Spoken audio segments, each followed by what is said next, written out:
Students, मैं Sanjay sir class 9 के physics में लेसन 2 जो force and law of motion है, आज उसमें Newton's third law of motion आज हम बताएंगे। तो Newton's third law of motion कहता क्या है? Newton's third law of motion कहता है to every action there is an equal and opposite reaction. है ना, जब कोई एक्शन होता है तो उसके ठीक इक्वल यानी बराबर अपोजिट रिएक्शन होता है ना। In any interaction between two bodies, जब कोई दो बॉडी इंटरेक्ट करता है, there are always two force come into play. Force of action equal to force of reaction. तो जब दो बॉडी आपस में, ये दो बॉडी जब आपस में टकराता है ना, सेम मास का, तो एक जो है क्या होगा, जब ये टकराता है दोनों बॉडी, तो फोर्स ऑफ एक्शन जब होता है तो फोर्स ऑफ रिएक्शन भी होता है। तो फोर्स ऑफ एक्शन के जो है फोर्स ऑफ एक्शन है ना इक्वल फोर्स ऑफ रिएक्शन। तो न्यूटन जो है यही कहता है कि जब कोई एक्शन हम करते हैं, कोई एक्शन फोर्स अगर हम किसी बॉडी पे लगाते हैं, तो ठीक इसका इक्वल एंड अपोजिट रिएक्शन होता है ना। तो इसको हम लिखेंगे, उसके बाद हम चलते हैं कि कैसे जो है उसका क्या एग्जाम्पल है ना। तो सबसे पहले इसका हम लिखेंगे लॉ। तो न्यूटन्स थर्ड लॉ हम इस तरह से लिखेंगे, for every action there is an equal and opposite reaction. ठीक है ना। पहले हम आपको बता चुके हैं कि interaction between two bodies, there are always two force come into play. First है force of action equal to force of reaction. ये तो हम लिख देते हैं फिर से यहाँ पे, force of action equal to force of reaction. ठीक है ना। इसका मतलब क्या होता है? It means whenever one body exert a force on another body, the second body exert an equal and opposite force. तो it means whenever one body exerts a force on another body, जब कोई एक body जो है ना दूसरे body पे force exert करता है, तो second body exert and equal, और सेकंड बॉडी क्या करता है, उस पे जो है इक्वल और opposite force on the first body. जो पहला जो बॉडी जो है, अगर वो सेकंड बॉडी पे फोर्स अप्लाई करता है, तो सेकंड बॉडी भी जो है उसके बराबर और उल्टा फोर्स जो है फर्स्ट बॉडी पे लगाता है ना। तो न्यूटन्स के अनुसार इस तरह से अब इसका एग्जाम्पल क्या कहता है? एग्जाम्पल कहता है कि जैसे हम गन लेते हैं, गन से अगर हम बुलेट यानी गोली को फायर करते हैं, तो हम देखते हैं कि गोली जो है आगे की ओर निकलती है बहुत तेज स्पीड में, लेकिन इसके ठीक विपरीत में यानी अपोजिट डायरेक्शन में गन को पीछे की ओर माने एक तरह से जर्क करता है, झटका देता है, पीछे की ओर ढकेल देता है ना। अगर गन को माने उसका जो लकड़ी का जो बना होता है, अगर उसको बढ़िया ढंग से ना पकड़ा जाए तो वो हड्डी को भी तोड़ सकता है। तो जितना फोर्स से गोली निकलता है, ठीक उसी के इक्वल अपोजिट फोर्स अप्लाई होता है गन पर। लेकिन अब प्रश्न उठा कि गोली उतनी दूर माने लॉन्ग डिस्टेंस कवर करता है, जबकि गन जो है वो वेरी शॉर्ट डिस्टेंस कवर करता है। आखिर ऐसा क्यों? तो इसके पीछे जो है वो मास के कारण होता है, क्योंकि बुलेट का जो मास है वो गन से बहुत ही कम, यानी मान के चलिए कि 10 ग्राम का होता है, जबकि एक बंदूक जो गन है उसका वजन जो है मोटा मोटी हम समझते हैं कि 3 से 4 से 5 केजी का लमसम होगा। तो दोनों को अगर रेशियो मास में देखा जाए तो दोनों का मास का रेशियो जो है काफी डिफरेंट है ना। तो हम यहाँ पे देखेंगे कि एग्जाम्पल किस तरह से होता है। देखिए एग्जाम्पल हम इसको लेके चलेंगे कि एक गन जो है वो बुलेट को फायर कर रहा है, ठीक है ना। तो गन से जब बुलेट फायर होता है तो फोर्स जो है काफी तेजी मात्रा में फोर्स लगता है गन से बुलेट पे। तो बुलेट काफी तेजी मात्रा में फास्ट मूविंग है ना, इन फॉरवर्ड डायरेक्शन में फास्ट जो है बहुत तेजी से जाता है और बहुत लॉन्ग डिस्टेंस कवर कर जो व्यक्ति है जानवर है उसको जो है वो मार देता है। लेकिन ठीक इसका अपोजिट एंड इक्वल फोर्स जो है पीछे की ओर बैकवर्ड डायरेक्शन में ये बंदूक पर फोर्स जो है फोर्स ऑफ रिएक्शन वो बंदूक पे लगता है और पीछे की ओर झटका देता है ना।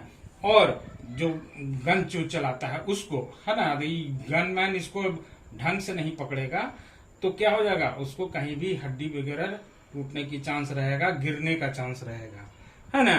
तो अब रह गया कि इसको हम लिखेंगे कैसे। तो देखिए कि हम कैसे हम लिखते हैं, इसको नोट कीजिएगा। When A bullet is fired from a gun, ठीक है, the force sending the bullet forward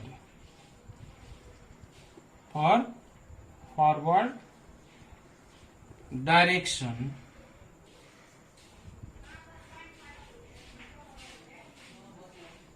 it is equal to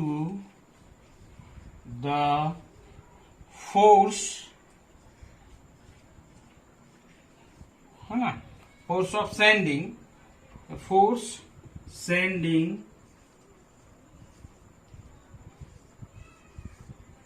the gun backward,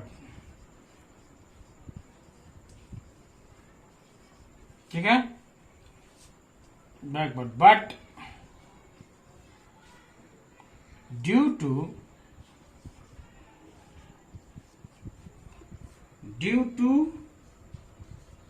high mass या large mass, है ना, due to large mass of a gun it moves, ठीक है, it move, है ना, moves very little distance, very little distance। बहुत बंदूक जो गन है उसका मास ज्यादा होता है तो वो क्या होगा, बहुत छोटे डिस्टेंस कवर करेगा, ठीक है ना, डिस्टेंस कवर करेगा और ठीक है ना, डिस्टेंस बैकवर्ड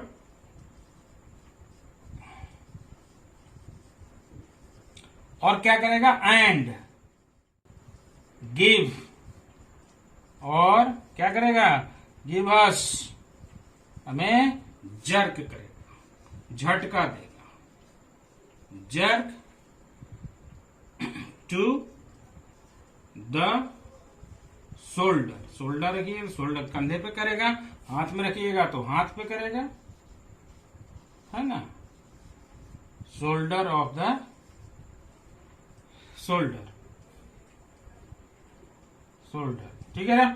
तो यहां तक जो है क्या करता है, वो हाथ पर या कंधे पर वो झटका देता है, जर्क करता है ना। और गोली चूंकि मास कम है तो गोली यहाँ पे देख रहे हैं इसका मास जो है मान के चलिए 10 ग्राम, और जबकि गन का मास जो है मान के चलिए 5 kg, तो कितना बहुत इसका मास का जो रेशियो है बहुत ज्यादा का अंतर है। और यही कारण है कि गोली लॉन्ग डिस्टेंस कवर करता है, जबकि बंदूक का मास ज्यादा होने के कारण ये short distance, little distance cover करता है और झटका देता है। ठीक है ना। अब रह गया कि जब गन जो है मूव्स लिटिल डिस्टेंस बैकवर्ड, जब बंदूक पीछे की ओर छोटा डिस्टेंस कवर करता है, तो ये जो पीछे की ओर जो झटका दिया, पीछे की ओर जो गया, तो इसको हम कहते हैं रिक्वायर्ड वेलोसिटी। इसको क्या बोलेंगे? Required velocity. तो याद रखिएगा, रिक्वायर्ड वेलोसिटी हमको जो है वो न्यूमेरिकल में आपको मिलेगा। रिक्वायर्ड वेलोसिटी किसको हम बोलेंगे कि जब बंदूक से जब हम बुलेट फायर करते हैं, तो ठीक इसके opposite, equal and opposite force act करता है गन पर, और गन पीछे की ओर बैकवर्ड डायरेक्शन में जब करता है, झटका देता है शोल्डर पे, तो ये फोर्स जो अप्लाई पीछे की ओर जो जाता है, मूव्स करता है, ये वेलोसिटी को, इस वेलोसिटी को हम रिक्वायर्ड वेलोसिटी कहते हैं। ठीक है ना। तो इसको आप हम समझेंगे कि इसको आप नोट कर लीजिएगा, नोट कर लीजिए। पॉइंट बहुत इंपॉर्टेंट है कि आपको समझने में जो है कि रिक्वायर्ड वेलोसिटी है क्या, तो व्हेन, नोट कर लीजिएगा, व्हेन द गन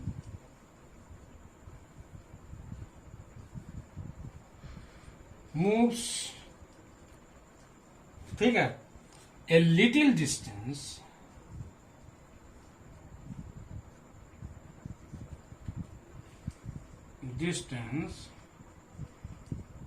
ठीक है, डिस्टेंस बैकवर्ड, ठीक है ना, it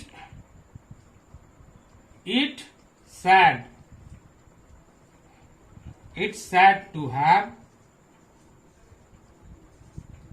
required velocity, required velocity, ED लगा देते हैं इसमें, रिक्वायर्ड वेलोसिटी, है ना। तो ये इसको हम रिक्वायर्ड वेलोसिटी कहते हैं, अंडरलाइन कर देते हैं इसको। तो कौन सा रिक्वायर्ड वेलोसिटी किसको कहेंगे? जो बंदूक छोड़ने पर बंदूक जो पीछे की ओर जो झटका देता है, उस वेलोसिटी को हम रिक्वायर्ड वेलोसिटी कहते हैं। ठीक है।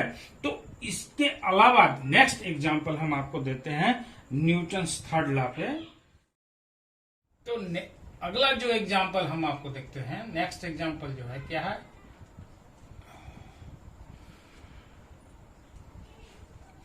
अगला एग्जांपल आप घर पे खुद कीजिएगा। क्या कीजिएगा कि एक बैलून को लीजिएगा, ठीक है ना, एक बैलून हम लेते हैं और इसको मैं, इस बैलून को हवा भर देते हैं। ठीक है। जब हवा भर लेते हैं तो यहाँ पे आप पकड़े रहिए, हवा को छोड़िएगा मत। जब इसको छोड़िएगा तो देखिएगा कि हवा जो है नीचे की ओर जो है प्रेशर एक्सर्ट, फोर्स एक्सर्ट कर रहा है ना, और बैलून जो है वो ऊपर की ओर नाचता हुआ इधर जो है वो इधर आ जाता है। ठीक है। इस तरह से वो ऊपर की ओर और नीचे की ओर। तो इसका मतलब ये हो गया कि जब एयर का जो फोर्स है, वो एयर का जो फोर्स है वो क्या हो गया, नीचे की ओर फोर्स एक्सर्ट कर रहा है ना, डाउनवर्ड डायरेक्शन में।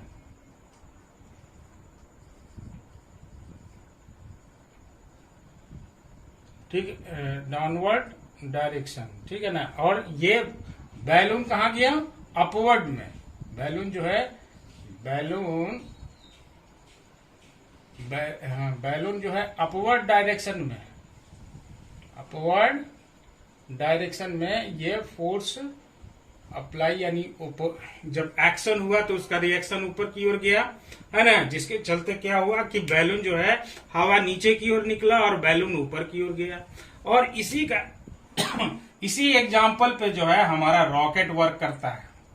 जो रॉकेट जो है हम लोग जो नासा भेजते हैं, है ना, तो वो रॉकेट भी इसी पे वर्क करता है। देखिए क्या है कि ये ये रॉकेट है। अब जब रॉकेट जो है कैसे उड़ता है, तो ये क्या करता है कि नीचे से इसका फ्यूल जो है कंबसन होता है। ये कंबसन होने से क्या होता है कि इसमें से आग निकलता है बहुत हाई लेवल में, बहुत तेज में फोर्स ये अप्लाई करता है नीचे की ओर, डाउनवर्ड डायरेक्शन में, है ना। जितना फोर्स ये अप्लाई करता है, ठीक इसके अपोजिट इक्वल फोर्स ऊपर की ओर लगता है। तो देखते हैं कि जो है देखते देखते में रॉकेट कहाँ चला जाता है, आसमान में छिप जाता है, गायब हो जाता है। तो आप इसे अंदाजा लगा सकते हैं कि कितना फोर्स वो डाउनवर्ड डायरेक्शन में लगाया। जितना फोर्स वो डाउनवर्ड डायरेक्शन में लगाया, ठीक उसका अपोजिट इक्वल फोर्स उसका अपवर्ड डायरेक्शन में लगा, जिसके कारण जो है रॉकेट काफी तेज फास्ट स्पीड की, है ना, फास्ट स्पीड से या उस वेलोसिटी से जो ऊपर की ओर गया। तो इस तरह से जो है हम इसको न्यूटन्स जो है थर्ड लॉ ऑफ मोशन जो है हमें बताता है। नेक्स्ट एग्जांपल है, अगर आपके पास स्प्रिंग बैलेंस हो तो स्प्रिंग बैलेंस को क्या कीजिएगा, 2 स्प्रिंग बैलेंस लीजिएगा, ठीक है। ये तो आप टीवी वगैरह या न्यूज़पेपर वगैरह में अक्सर देखते हैं। बैलून को तो आप घर पे खरीद कर या घर में होगा उसको आप उपयोग करके कर सकते हैं। एग्जाम्पल बहुत इजी है ना। तो अगर आपके पास स्प्रिंग बैलेंस हो तो ये 2 स्प्रिंग बैलेंस लीजिएगा, ठीक है। तो 2 स्प्रिंग बैलेंस को लीजिएगा। एक स्प्रिंग बैलेंस कैसे, जो हुक होता है, और दूसरा को जो है ये एक दीवाल जो है, वाल होना चाहिए, वो दीवाल में इसको फंसा दीजिए। और एक स्प्रिंग बैलेंस जो है दूसरा जो आप लीजिएगा, उसको जो है आप यहाँ पे आप इसको इसमें फंसा दीजिए, दोनों को, है ना। यहाँ पे जो हुक है, तो ये दोनों स्प्रिंग बैलेंस को अभी जो है इसको आप देखिएगा कि ये जो है आप, और इस पे जो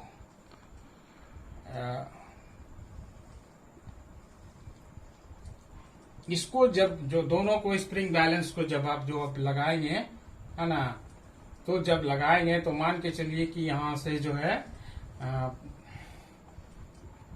इधर से 0 1 2 3 4 5, है ना,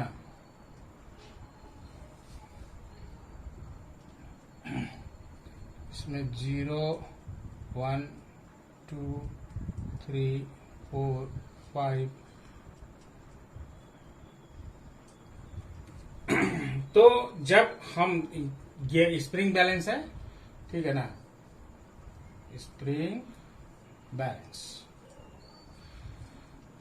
2 स्प्रिंग बैलेंस है, दोनों एक दूसरे से हम ज्वाइंट कर दिए, यानी उसमें फंसा देते हैं। और इधर जो सेकंड जो है, ये मान के चलिए कि ये जो है ए और ये बी बैलेंस है। तो बी बैलेंस को पकड़कर यहाँ से जो है इसको आप जो है हाथ से है ना, इसको जो है खींचना होगा। जब हाथ से इसको खींचेंगे तो हम देखेंगे कि जितना खींचते हैं, मान के चलिए कि हमारे पास खींचे 5 न्यूटन, तो 5 जो है 5 न्यूटन फोर्स अगर हम इधर देते हैं, है ना, 5 न्यूटन तक खींचते हैं। जब खींचेंगे तो आप देखिएगा कि इधर भी 5 न्यूटन आएगा, ठीक है ना। यदि आप 4 न्यूटन फोर्स अप्लाई करते हैं, यानी इस यहाँ पे यदि आप 4 न्यूटन पे आप फोर्स अप्लाई करते हैं, इस स्प्रिंग बैलेंस में बता रहा है, तो आप देखिएगा कि इसमें भी 4 पे आ जाएगा, है ना।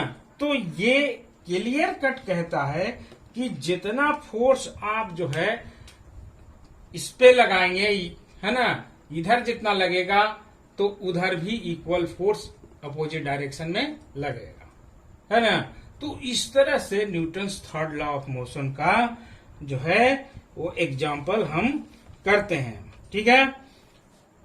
अब इसमें कुछ इंपॉर्टेंट पॉइंट है जो हम लिखेंगे कि इंपॉर्टेंट जो है न्यूटन्स थर्ड लॉ का जो इंपॉर्टेंट कौन कौन सा पॉइंट है। जैसे मास के विषय में आपको बताया, एक्सेलरेशन के विषय पे, एक्सेलरेशन पे किस तरह से ये वर्क करेगा डिपेंड करता है।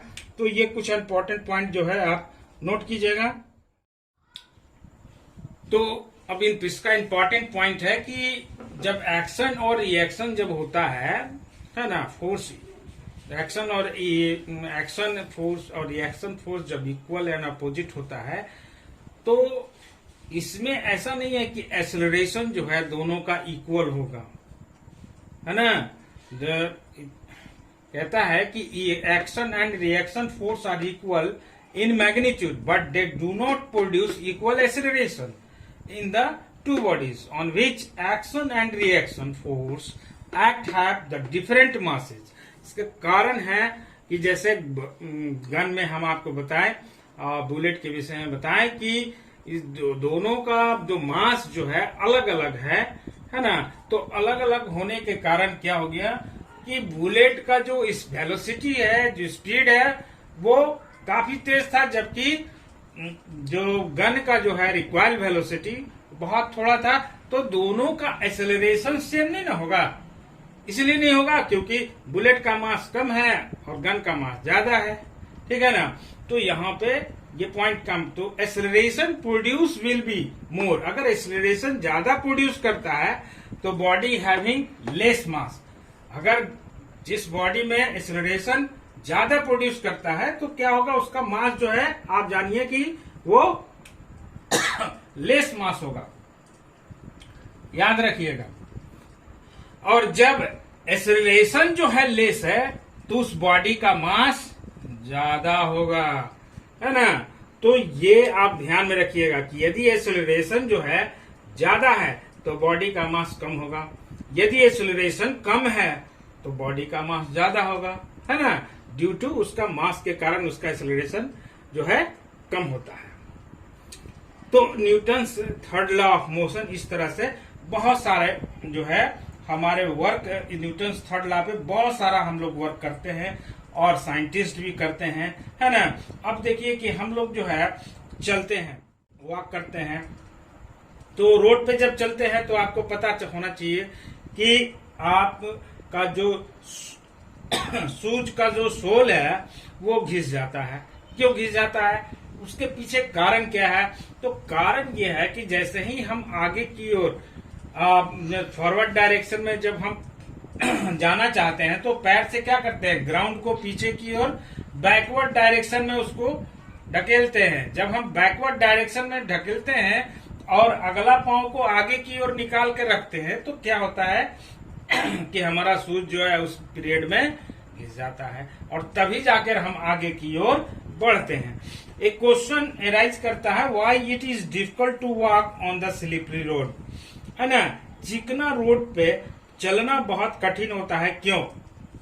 तो आपको हम बता देते हैं कि चिकना रोड पे चलना क्यों कठिन होता क्या है कि चिकना रोड पे, या मान के चलिए कि रूम है, अब उस रूम में जो है आप कोई भी ऑयल को आप डालिए, मान लीजिए कि मस्टर्ड ऑयल को रूम के फर्श पे जो है हम गिरा दिए।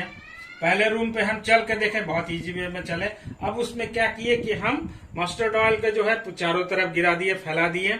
अब फैलाने के बाद उसमें हम वॉक करेंगे तो क्या हम एक जगह से दूसरी जगह जा सकेंगे? नहीं जा सकेंगे। कारण क्या है कि उसमें फ्रिक्शनल फोर्स जो है हमारा वो वर्क करना बंद कर देगा। नतीजन क्या होगा कि आप ग्राउंड को पुश कीजिएगा पीछे की ओर तो पुश नहीं होगा और आप जो है गिर जाएंगे। तो इसी कारण है कि स्लिपरी जो रोड है या आइस रोड है या आइस सरफेस वाला जो पहाड़ी जहां आइस का होता है वहां पे चलना वेरी डिफिकल्ट है, वहां पे वॉक करना वेरी वेरी डिफिकल्ट है। इस कारण क्या होता है कि स्लिपरी ग्राउंड या आइस जो है फ्रिक्शनल फोर्स मच लेस, बहुत कम होता है। वहां पे फ्रिक्शनल फोर्स क्या होता है, बहुत कम होता है, और जिसके कारण जो है बैकवर्ड फोर्स जो है action force on the ground will be produce very less, है ना। और इसी कारण से व्यक्ति जो है आगे की ओर नहीं बढ़ पाता है जितना स्पीड में उसको चलना चाहिए। तो क्वेश्चन हम आपको देते हैं, आप अपने ढंग से जो है इसको बुक से भी हेल्प लीजिएगा और जो हम बताएं उस पर भी आप गौर कीजिएगा और इसका आंसर जो है लिखिएगा। यदि नहीं आएगा तो कमेंट कीजिएगा, तो हम इसका आंसर आपको फिर लिख के आपको फिर दे देंगे, बता देंगे, है ना। कुछ क्वेश्चन हम आपको देते हैं जो Newton's third law of motion पे है, तो अपने ढंग से कीजिए। तो क्वेश्चन जो है, क्वेश्चन नंबर फर्स्ट कहता है why is it difficult to walk on the slippery road, हम अभी बताए हैं आपको। और नेक्स्ट क्वेश्चन कहता है state Newton's third law of motion, Newton's third law of motion को लिखिए, give two example to illustrate the law, और दो ऐसा एग्जाम्पल दीजिएगा जो न्यूटन्स के जो है थर्ड लॉ को स्पष्ट करता हो, माने उसके न्यूटन्स थर्ड लॉ के दृष्टिकोण से आपको एग्जाम्पल देना है, ठीक है। और इसके बाद जो है क्वेश्चन नंबर थर्ड कहता है explain how the rocket works, very easy है, अभी हम आपको एक्सप्लेन किए हैं उस पे। तो रॉकेट जो है कैसे वर्क करता है ना, इस पे थोड़ा सा 2 लाइन। तो थर्ड लॉ ऑफ मोशन पे न्यूटन वर्क करता है। क्वेश्चन नंबर 4 का कहता है if a man jumps out from A boat, अगर कोई व्यक्ति जो है बोट से वो बाहर की ओर जंप करता है, तो the boat moves backward direction, boat जो है जब जैसे ही बोट, चूंकि बोट पानी में रहता है और उसको जब किनारा पे आएगा, वो आदमी जब उतरेगा बोट से जंप करेगा, है ना, तो जब जंप करेगा तो बोट क्या होगा, पीछे की ओर बैकवर्ड डायरेक्शन में जाएगा। तो क्यों जाएगा ये आपको लिखना होगा, ठीक है ना। क्वेश्चन नंबर 5 कहता है a rocket can propel itself in a vacuum, rocket जो है अपने आप वैक्यूम में अपने आप जो है मूवमेंट करता है। तो क्या है, सही है, यस या नो, है ना। तो यस या नो में आंसर देना होगा आपको इसको। लेकिन अगर प्रश्न उठा कि यस तो आखिर क्यों, अगर प्रश्न उठा नो तो आखिर क्यों, तो ये इसका रीजन भी आपको दिमाग में बैठाना होगा कि अगर वो अपने आप वैक्यूम में चलता है तो क्यों चलता है, क्यों मूव करता है, अगर नहीं कर पाता है तो क्यों नहीं कर पाता है। तो ये दोनों रीजन को अपने दिमाग में बैठाइएगा, लेकिन इसका आंसर शॉर्ट में है, केवल यस नो में देना है, ठीक है। तो इस तरह से आप इसको कीजिएगा। इसमें अगर कोई किसी प्रकार का कहीं आपको समझ में ना आता हो या आपको इसका आंसर लिखने में दिक्कत होता हो, तो आपको क्वेश्चन नंबर हम दिए हुए हैं, है ना। इसके अलावा भी जो बुक्स में होगा आप पूछिएगा कमेंट करके, तो हम अगले वीडियो में अगर कहीं दिक्कत होगा तो हम इसका आंसर आपको बता देंगे, ठीक है ना। तो आज के लिए इतना ही, अगले वीडियो में फिर मिलेंगे, थैंक यू।